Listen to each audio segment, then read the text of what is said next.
Nasaan ang 12 Supreme Grade Blades? Sinong malalakas na swordsman ang may hawak ng maalamat na mga sandatang ito? Noong nakaraan ay pinag-usapan natin ang 21 Great Great Blades at kung sino ang may hawak sa kanila. Ngayong araw naman, pag-uusapan natin ang mas bihira at mas mataas pa na klasifikasyon na 12 Supreme Grade Blades. Sa sobrang rare ng mga sandatang ito, tanging yung mga pinakamalakas at legendary na tauhan lang sa mundo ng One Piece ang may hawak sa kanila. Kung tatandaan nga natin, hindi pantay-pantay ang mga Meito o mga sikat na sandata sa One Piece. Iba-iba rin sila ng kalidad, katibayan at ang iba sa kanila ay may espesyal pa nga na katangian. Maraming factors ang pwede makaapekto sa kalidad ng isang sandata, katulad na lang ng material na ginamit sa paggawa, pamamaraan na ginamit o simpleng galing at talento ng master swordsmith na gumawa rito. Pero may pagkakataon rin kung saan mismo ang swordsman na may hawak sa espada ang nagpataas ng kalidad nito, katulad na lang ng nangyari sa mga Black Blades. Dahil sa pagkakaiba ng mga kalidad nila, nagkaroon ng 5 pangunahing klasifikasyon upang ikategorya ang mga Meito. Ang una at pinakamataas ay ang 12 Supreme Grade Blades. Sa ilalim naman nila ay ang 21 Great Grade Blades. Ang pangatlo naman ay ang 50 Skillful Grade Blades. Ang pang-apat naman ay ang Grade Blades na hanggang ngayon ay hindi pa natin alam ang buong bilang nila sa buong mundo. At ang panglima at pinakamababang klasifikasyon ay yung tinatawag na mga ungraded na hindi rin natin alam ang buong bilang. Para sa video natin ngayong araw, pag-uusapan natin ang pinakamataas na klasifikasyon, ang 12 Supreme Grade Blades. Pero kung interesado kang makinig tungkol dun sa ibang klasifikasyon, ay mag-subscribe ka lang sa ating channel dahil pag-uusapan rin natin ang mga yan sa mga future videos natin. Syempre, kung Supreme Grade Blades ang pag-uusapan, pinakauna dapat dyan ang espada ng sinasabing strongest swordsman in the world, si Dracul Mihawk. Yung galing niya raw sa paghawak ng espada ay hindi mapapantayan ng kahit sinong current swordsman, kahit pa ang dati nitong karibal na si Red Hair Shanks. Taglay ni Mihawk ang isang Meito na nagangalang Yoru, at isa nga itong kumpirmadong Supreme Grade Blade.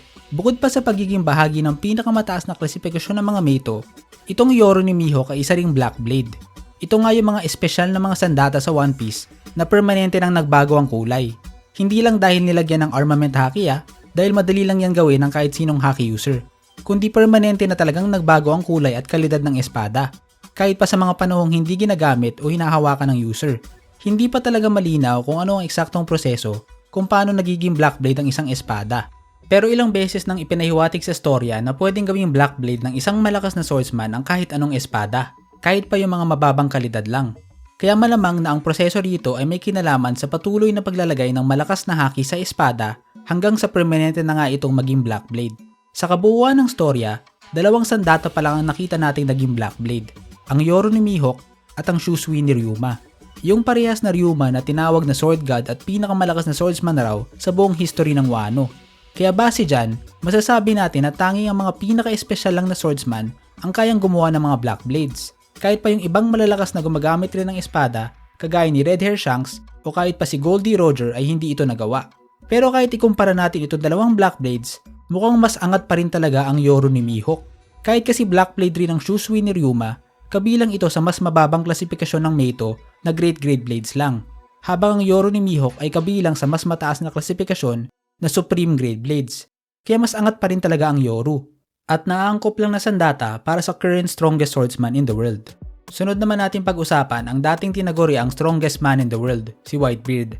Meron siyang isang Meito na nagngangalang Murakumogiri, na isa ring kumpirmadong Supreme Grade Blade. Itong sandatang ito ay hindi isang tradisyonal na espada, kundi isang naginata, isang uri ng sandata kung saan binubuo ito ng isang mahabang tungkod o hawakan na may patalim sa dulo.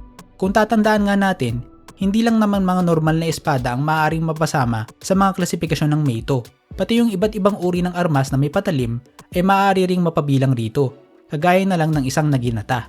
Kahit na laging dala at gamit ni Whitebeard ang sandatang ito, hindi ito nabibigyan ng lubos na pansin lalo na ng mga fans dahil natatabunan ito ng iba niyang abilidad. Parang halos lahat kasi na kay Whitebeard na. Una, meron siyang katakot-takot na superhuman na pisikal na lakas na kayang pigilin kahit pa ang mga higanting barko. Meron rin siyang taglay na malakas na haki, kasama na ang napakabihirang Conqueror Haki na kaya niyang i-infuse sa mga atake niya. Meron rin siyang taglay na isang maalamat na Devil Fruit na sinasabing may kakayanang palubugin ng buong mundo. Kaya sa gitna ng lahat ng yan ay hindi na masyadong napapansin ang armas niya at galing niya sa paggamit nito. Bilang isang veteranong pirata, napakarami ng nakabangga ni Whitebeard ng mga bigating tauhan. Ilang beses na niya raw nakatapat si Goldie Roger, Monkey D. Garp at Sengoku the Buddha noong panahon nila. At nakita rin natin na nakaduelo niya saglit si Red Hair Shanks, Kosuki Oden at kahit pa si current Fleet Admiral Akainu. Kaya kung ganyan katindi ang mga kalaban niya, natural lang na meron siyang isang Supreme Grade Blade upang tangkihin ang mga atake nila. Kung hindi ay baka matagal na itong nasira. Ang susunod naman ay syempre ang dating karibal ni Whitebeard. Walang iba kundi si Pirate King Goldie Roger. Meron siyang isang cutlass na nagngangalang Ace na isa ring kumpirmadong Supreme Grade Blade. At mukhang dito pa nga niya nakuha ang pangalan ng anak niya na si Portgas the Ace. Katulad ni Whitebeard, marami ring bigati na tauhan ang binangga ni Roger noong panahon nila kasama na si Garp the Hero, Sengoku the Buddha, Golden Lion Shiki, Kosuki Oden, Rox D. Sebek at si Whitebeard mismo. Pero di kagaya ni Whitebeard, walang maaasahan ng malakas na Devil Fruit itong si Roger. Kaya mas umaasa ito sa kanyang haki at espada. Isa sa mga main moves na nakita nating ginagamit niya ay yung Divine Departure, kung saan nilalagyan niya ng Advanced Conqueror Haki yung pag-atake ng kanyang espada, na kahit si Kosuki Oden ay mabilis na napatalsik. Isang atake na ginagaya rin ng isang Red Hair Shanks. Kahit si Kaido, na tinaguri ang World's Strongest Creature at isa sa mga pinakamakunat na nilalang sa mundo ng One Piece, noong iniisip niya yung mga tauhan na kayang makasugat at makatalo sa kanya, isa si Roger sa mga naisip niya. Patunay lang kung gaano kalakas ang opensa ni Roger at gaano katalas ang espada nito. Nung nagbagaan ng parehas na Conqueror Haki infused na Supreme Grade Blades ni Goldie Roger at Whitebeard, nakita natin kung paanong nayanig ang buong isla at nahati ang mismong kalangitan. Kung mababang kalidad lang itong espada nila parehas, ay siguro parehas nang nawasak yan sa tindi ng puwersang nabubuo sa mga banggaan nila. Ang susunod naman ay si Admiral Isho. Meron siyang taglay na Meito na nagngangalang Yakuza Kasen, na kamakailan lang ay nakumpirma na isang Supreme Grade Blade sa isang SBS. Dahil bulag si Isho, kapag hindi siya lumalaban ay ginagamit niya ang maalamad niyang espada bilang isang walking stick para tulungan siya maglakad. Pero huwag kayong magpapauto sa itsura niya. Kahit pa bulag siya ay meron siyang matinding observation haki, kaya alam pa rin niya ang nangyayari sa kanyang paligid. At kaya pa nga niya makipagsabayan sa ibang malalakas na tauhan kasama ng iba ring magaling na swordsman, katulad ni Zoro at Law. Kapag binunot niya na ang kanyang espada, maghanda ka ng makaramdam ng katakot-takot na puwersa mula sa Gravity Devil Fruit niya. Kadalasan niyang ginagamit ang kanyang espada kasabay ng kanyang Devil Fruit ability, kung saan nilalagyan niya ito ng gravitational energy na pwedeng palubugin o palutangin ng mga bagay. Ilan lang sa mga kaya niyang gawin ay gumawa ng malaking sinkhole, magpaulan ng mga gusali, o magpatawag ng literal na bulalakaw mula sa kalawakan. Hanggang ngayon, naniniwala ako na hindi pa talaga nagpapakita ng buong lakas itong si Isho. Kaya interesante talagang abangan kung anong kaya niyang gawin kapag nagseryoso na siya. Ang panglimang sandata naman na pag-uusapan natin ay hawak ng isa sa mga Gorosei, si Venus Juro. Hindi pa talaga direktang kinukumpirma sa atin pero halos halatang halata na hawak niyang isang sandata na matagal nang binabanggit sa storya, ang Supreme Grade Blade na Shodai Kitetsu. Mula sa magagaling na swordsmith ng Wano ay may isang espesyal na linya ng espada na tinatawag na Kitetsu Line. Bukod sa kilala ang linyang ito sa pagkakaroon ng dekalidad na espada, sinasabing ang bawat espada raw na nagmula sa kanila ay sinumpa kung saan ang lahat ng user ay magkakaroon ng karumal-dumal na kamatayan. Kaya kahit gaano pa kasikat ang mga espadang ito ay iniiwasan silang gamitin ng mga swordsman. Sa kasulukuyan, meron tayong kilalang 3 espada na nanggaling sa Kitetsu Line. Ang pinaka-recent na ginawa at pinakamababa raw ang kalidad ay ang Sandai Kitetsu. Kabilang ito sa klasifikasyon na Grade Blades at kasulukuyang nasa kamay ni Roronoa Zoro. Ang pangalawang ginawa naman at pangalawang pinakamataas ang kalidad ay ang Nidai Kitetsu. Kabilang ito sa 21 Great Grade Blades at kasulukuyang hawak ni Kozuki Sukiyaki. Pero ang pinakaunang ginawa raw at pinakamataas ang kalidad na nagmula sa Kitetsu Line at kumpirmadong parte ng 12 Supreme Grade Blades ay ang Shodai Kitetsu. Hindi pa binabanggit kung nasaan ang sandatang ito, pero mukhang obvious naman na. Medyo parehas kasi itong disenyo ng mga Kitetsu Sword dahil nga gawa sila mula sa parehas na linya. At itong espada na gamit-gamit ni Venus Juro ay kahawig na kahawig ng Sandai Kitetsu at Nidai Kitetsu, lalong-lalo na sa hawakan. At noong nagbanggaan pa nga sila ni Zoro, napansin agad ni Zoro na mukhang isang Kitetsu blade yung espada ni Venus Juro. Dahil nga hindi pa literal na sinabi sa atin na ito talaga ang Shodai Kitetsu, posible naman na parte lang ito ng Kitetsu Line pero hindi ang maalamat na Shodai Kitetsu. Pero sa totoo lang, sino pa ba ang malamang na may hawak ng isang maalamat na Supreme Grade Blade, kung di ang isa sa mga pinakamataas na opisyal ng world government? Hindi naman natin maikakaila ang lakas ni Venus Juro at buong Gorosei, na halos hindi tinatablan ng kahit anong atake. Kung ang bawat isa sa mga Gorosei ay may taglay na napaka-rare na mga Devil Fruits na nagmumukhang mga Mythical Zoan, hindi na malabo na taglay rin ng isa sa kanila ang isang rare na Supreme Grade Blade. Itong unang 5 tauhan na binanggit natin ay yung mga tauhan na kumpirmado ng may Supreme Grade Blade. Ibig sabihin, may 7 pang natitirang sandata na kabilang sa klasifikasyon na ito. Kung susuriin natin itong unang 5 tauhan, mapapansin natin na sila yung mga bigatin o halimaw sa mundo ng One Piece. At the very least, Admiral level o higit pa ang mga lakas nila. Kaya malamang na ganyang level rin yung mga lakas ng mga tauhan na may hawak ng natitirang Supreme Grade Blades. Kaya kung gagamitin natin sila bilang basehan, madali na lang nating masasabi kung nakanino ang mga natitirang Supreme Grade Blades. Dahil ilan lang naman ang mga swordsman na may ganyang klaseng lakas. Kung hahanap tayo ng mga swordsman na at least Admiral level ang lakas, isa sa mga una nating maiisip ay isang literal na Admiral ng Navy na si Aramaki o Green Bull. Hindi masyadong napapansin pero may hawak nga siyang isang hindi pa pinapangalanang mapayat na katana. Hindi niya ito masyadong ginagamit dahil mas umaasa siya sa napakalakas niyang Logia type Devil Fruit. Tuwing lumalaban siya, madalas siyang nagtransform sa kanyang Logia form na isang gubat kaya hindi masyadong napapansin ang kanyang espada at swordsmanship. Hindi kagaya ng kasabay niyang Admiral na si Isho na pinagsasama yung swordsmanship at Devil Fruit ability. Pero kahit hindi niya masyadong ginagamit na kanyang espada, hindi naman natin maikakaila na deserving si Green Bull sa isang Supreme Grade Blade dahil sa lakas niya. Madali niya lang na-overpower sila Momo at Red Scabbards, sila King at Queen at kahit pa si Edward Weevil. At kung yung kasabay niyang Admiral na si Isho ay may kumpirmadong Supreme Grade Blade, malaki ang tsansa na itong espada niya ay kapantay rin ito. Ang susunod naman ay isang kasalukuyang Yonko, si Red-Haired Shanks. Taglay niya ang isang Meito na nagngangalang Griffon. Kung susuriin natin si Shanks, mukhang idol na idol niya talaga ang dati niyang kapitan na si Goldie Roger. At mukhang ginagaya niya ang mga naging katangian nito. Bukod sa hindi rin siya kumain ng Devil Fruit, bumuo rin siya ng crew na halos walang Devil Fruit users. Pati rin yung pagkatao ng captain niya na mahilig pumarty at mapagmahal sa mga allies ay ginaya rin niya. At kahit pa yung straw hat na laging suot-suot ni Roger dati, ay minana rin ni Shanks bago niya ito binigay kay Luffy. Pati mismong signature move ni Roger na Divine Departure ay nakita rin natin na ginagamit ni Shanks. Kaya hindi na malabo na dahil may kumpirmadong Supreme Grade Blade si Roger, ay kumuha rin ng kanyang sariling Supreme Grade Blade itong si Shanks para makompleto na talaga ang pagkopya niya. Pero di rin natin masisisi si Shanks dahil bagay lang din naman sa isang swordsman na kasing lakas niya ang isang Supreme Grade Blade. Napatunayan niya na ang kanyang sarili laban sa iba't ibang malalakas na tauhan kahit pa laban sa mga tipo ni Whitebeard o Dracula Mihawk na parehas ring mga Supreme Grade Blade users. Mula sa isang Roger fanboy, punta naman tayo sa naging mismong partner ni Roger, si Silvers Rayleigh.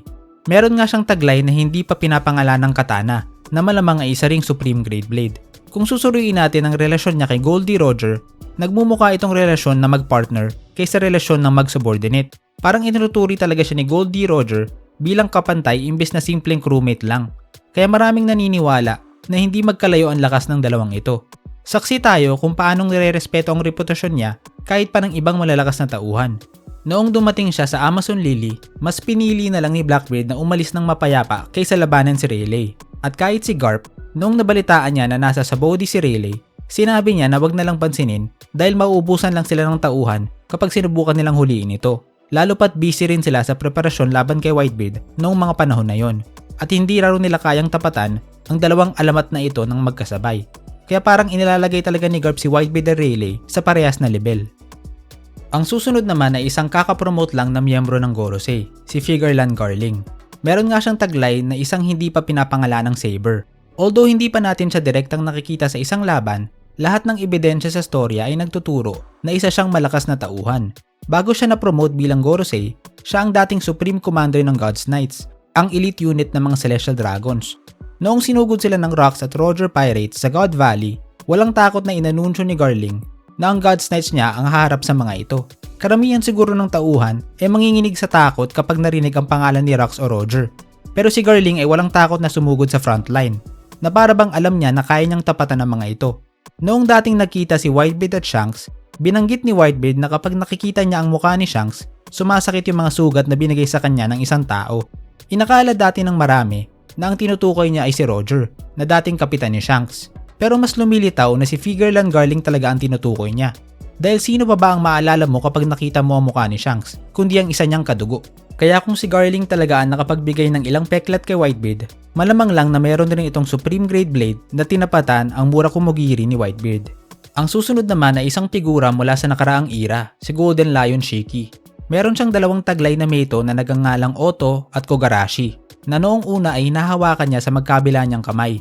Pero noong pinutol niya na ang kanyang mga paa para makatakas mula sa Impel Down, Idinikit niya ang mga espadang ito sa kanyang mga binti upang magsilbing mga bago niyang paa. Kung titingnan natin ang pagkatao ni Shiki, may hilig talaga siya sa malalakas na armas. Noong panahon niya ay taglay niya raw ang pinakamalaking pirate armada sa buong mundo.